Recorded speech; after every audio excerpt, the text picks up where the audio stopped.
Hello everyone! So for today's video nga po, i-share ko sa inyo kung paano ako nagmo-monitor ng aking payment sa aking housing loan sa Pag-ibig through online. So ito po ay malaking may tutulong sa ating mga kababayang OFW na kailangan na i-monitor yung kanilang mga housing loan payment and syempre dun sa mga contribution nila sa kanilang Pag-ibig. So i-share ko nga sa inyo mga idol kung paano ko chinecheck ito and kung ano ba yung nagiging difference kapag tayo ay nagmo-monitor sa ating account sa Pag-ibig. So tara na, let's go! Okay, open na po natin ang ating browser. So, ang gagamitin ko po dito is Chrome. So, depende po yan sa inyo kung ano po yung gusto nyong gamit. Anything po ay pwede.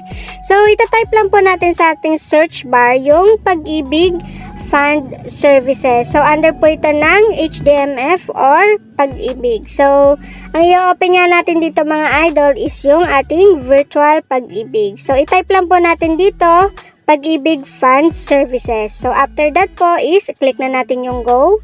And then, sa una pong magpa-pop up, i-click lang po natin tong unang option, yung Pag-ibig Online Services. So, click lang po natin yan, mga idol. And then, after po nyan, lalabas na po ito.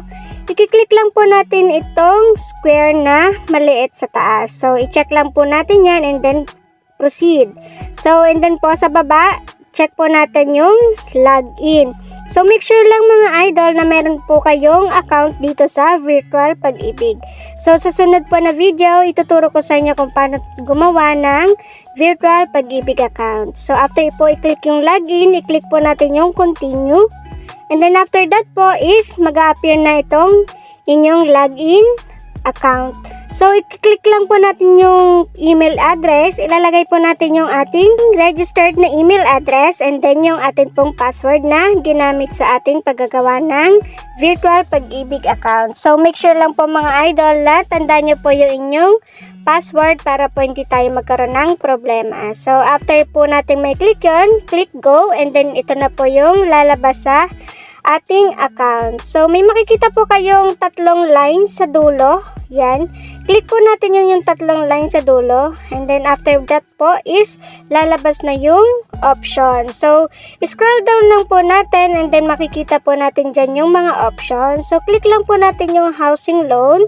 Under po ni housing loan is lalabas si accounts and si add HL account. So, kung di pa po na-add yung housing loan account nyo, i-click nyo lang po yung add housing loan account. Tapos, ilagay nyo po yung HL account number. Yun po yung number na makikita nyo doon sa inyong mga pinirmahang mga kontrata. And then, click po yung link. So, after that po ay malilink na or ma-add na yung account nyo dyan. So, since nandito na po yung account ko, i-click ko lang po dito yung account. So, after that po, lalabas na dyan yung aking housing loan account number, mga details at kung ano-ano pa. So, i-click lang po natin yung view. So, para mas madali po makita, ay i-desktop ko muna ang aking monitor. So, yan, i-desktop side ko siya para mas makita nyo ng ayos. So, yan na po. Nandyan na po makikita kung ano po yung inyong housing loan account number, yung balance nyo po, or kung magkano po yung housing loan nyo. Kung kayo po ay nagbabayad na ng matagal, makikita nyo po dyan kung magkano na lang yung magiging balance nyo. So, after that po ay i-check nyo lang and then i-click nyo po ulit yung view. Lalabas po dyan is yung tatlong option. So, may tatlong option po dyan. Dyan nyo po makikita kung ano po yung details, kung paano nyo po binayaran, kung kailan nyo po binayaran. So, makikita nyo po dyan yung account summary, statement of account, at saka yung payment history. So, dito nyo nga po makikita mga idol kung kailan po kayo nagbayad, kung magkano po yung binayad nyo, and kung magkano na lang din po yung magiging balance nyo. So, dito nga mga idol, kung halimbawa po kayo ay late payment, kagaya ko po, minsan nag-late payment ako. So, check nyo lang po dyan kung magkano na yung outstanding balance nyo, kung magkano yung past due nyo, at makikita nyo rin dito mga idol kung magkano na yung inyong magiging penalty kapag kayo ay nagkaroon ng late payment.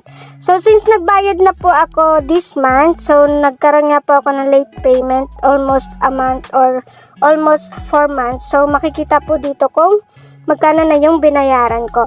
So, dito nga mga idol, ang akin nga pong monthly amortization is nasa 7,789 something.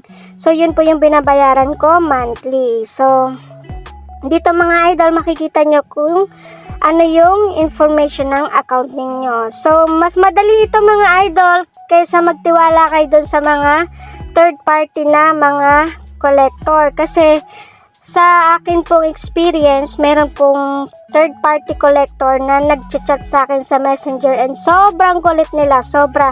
As in, parang inaaraw-araw ka na nila para lang makabayad ka. So, hindi naman natin mawawala sa mga OFW na minsan nagkakaroon tayo ng financial problem, kaya nagkakaroon tayo ng late payment sa mga ganitong pagkakataon.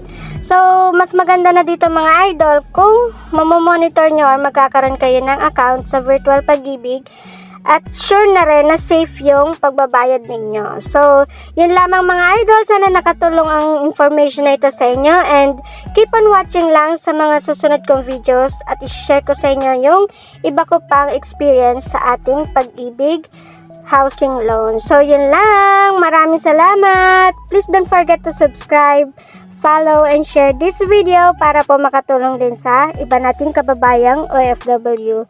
So, yun lang po. Maraming salamat. Bye! Masalama!